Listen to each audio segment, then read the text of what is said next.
Hello everyone, my name is Aitoruko Yamamoto and today I'm playing World of Warships. And well, after a slow start here, but I'm in the trash can, or as the game calls it, the Tashkent Tier 9 destroyer, Russian destroyer. And this is a bit of an odd one. Normally destroyers are quite stealthy, have proper torpedo armament and some guns to defend themselves mainly against other destroyers, and you can use those guns to set battleships on fire and stuff like that. But normally you get the main chunk of your damage from torpedoes or setting these fires and stuff. But the Tashkent is a bit different in that sense.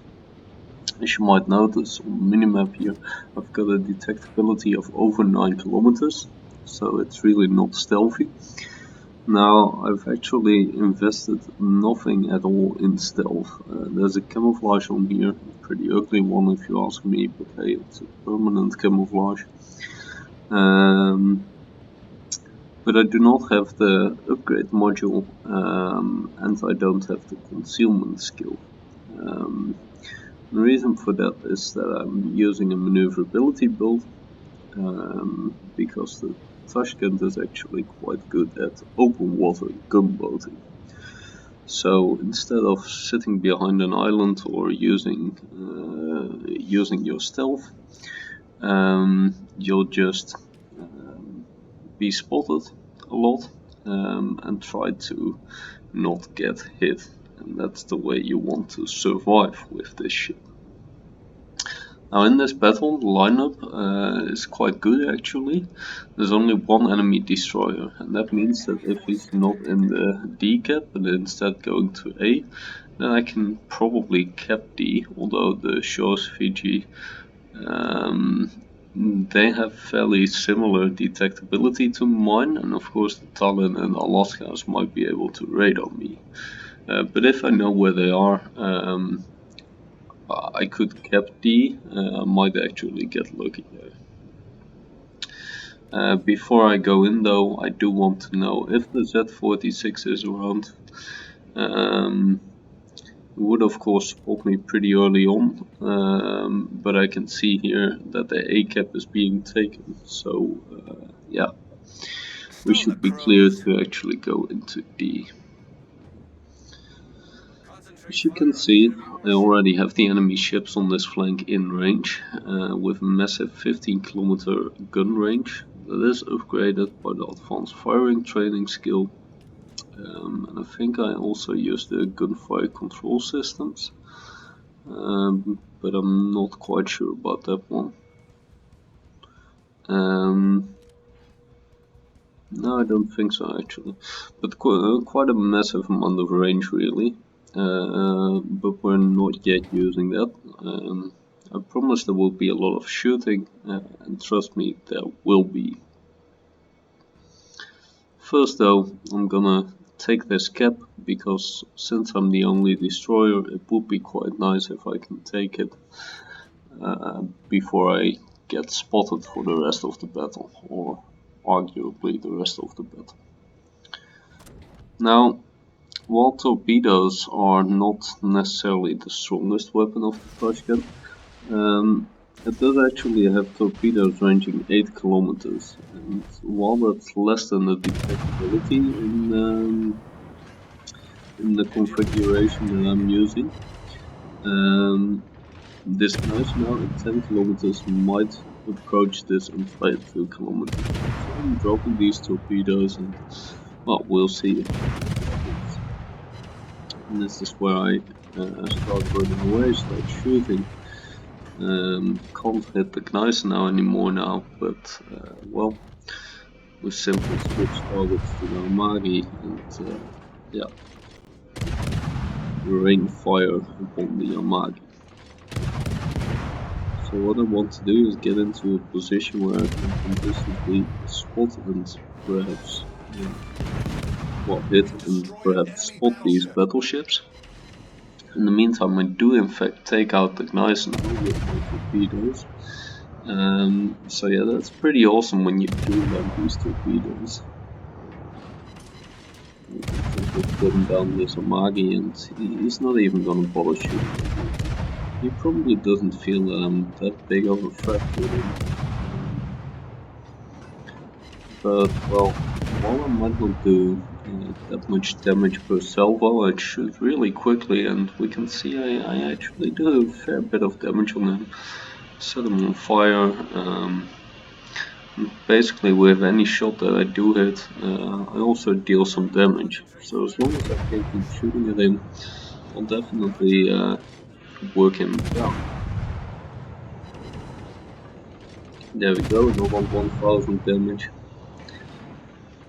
Ideally though, I'd like to hit the Fiji, but he's nowhere where I can hit him. With the Fiji and the shores, for instance, those are targets that can really do some good damage against me. The Magi, at this kind of range, I'm not too scared of him. But I'm mainly shooting at him because, well, I got nothing else to shoot at, and of course for the team it's very good if he dies. We do pick up the kill here, securing the second kill. And the flank is looking pretty decent, though the flank is looking a bit wonky. Don't have the cap there. But the Atlanta on our team, I think it was an Atlanta that was there, yeah. He already went down against the Fiji, so that's a bit of a shame. But all in all, we've got a pretty comfortable lead here now. I'd like to see if I can hit Fiji perhaps over the island. It's kind of hard to hit this kind of shots. Won't stop me from trying though, because if I do hit the Fiji, that would be very nice. And there's a shores moving in as well now. And again, just gonna see if I can maybe pop in some shots there.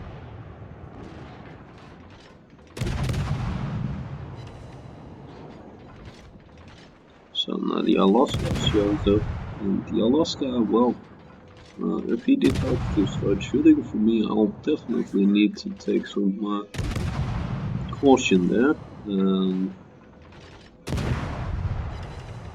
because he can probably hurt me.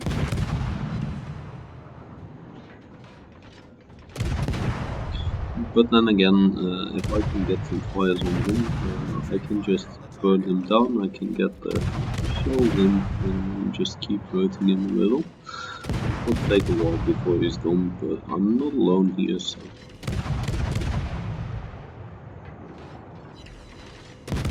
just help chipping away. I'm just getting my shot here. So once he gets behind the island, can hit him again, I hope. He completely knocks that Atlanta out.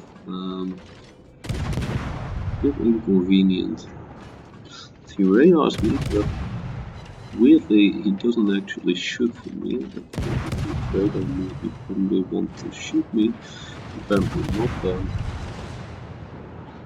And we can see this Alaska is definitely gonna go down. Against the Nagato and the North Carolina team.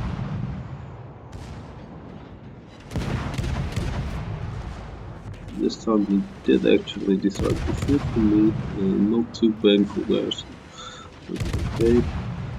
But I'm hoping he doesn't shoot for me again, because then things could get a bit annoying. Decide to drop some torpedoes in case he steers out. Because he is actually pretty hard to deal with. The Alaska is one of the more tanky cruisers, really. Especially if played right. Now, if he's gonna go broadside like this, then I'll definitely be able to take him out, but the Nagato already burnt him down. Now, our team has won the A flank, and with that, it seems pretty clear that we're definitely gonna win this battle. Um, but that doesn't mean that the battle is quite over yet, because I still have a Shos and a Fiji cornered in here. And, well, they are actually two ships that can deal with Tashkent fairly easily. But then again, I'm thinking, well, I've got a lot of HP left, I've got my heal ready, and yeah, I can deal with a Shos and a Fiji myself fairly easily as well. So I'm loading all my piercing shells, and if I can catch their broadsides, I should be able to deal with these guys. Now I'm being hydroed, and that's a bit inconvenient because I don't actually quite know where they are. They're somewhere in front of me, of course. But, I don't quite know where. Torpedoes are showing up, and I just want to poke around the corner. Fiji does some proper damage on me, but I can shoot back, and that's the Fiji gone. I'm being proximity spotted by the Shores, and the Shores decides, well, it's probably a good idea to try the exact same thing that the Fiji did. Come around the corner full broadside.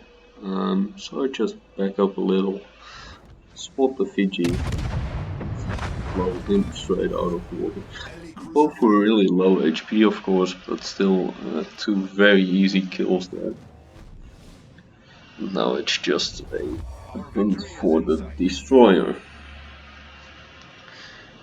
So yeah, in a battle like this, the Tashkent is really quite versatile, but normally what you'll be doing with the Tashkent, as well as the Kiev, which is the predecessor of this ship, is a bit less versatile. It's more staying at range and just gunning ships down. But when you can get in these closer situations, it's a really fun playstyle, and it's a very strong ship. Normally, it's still a strong ship, but you need a bit more patience. And I think I'll showcase that in a different battle with the Kiev.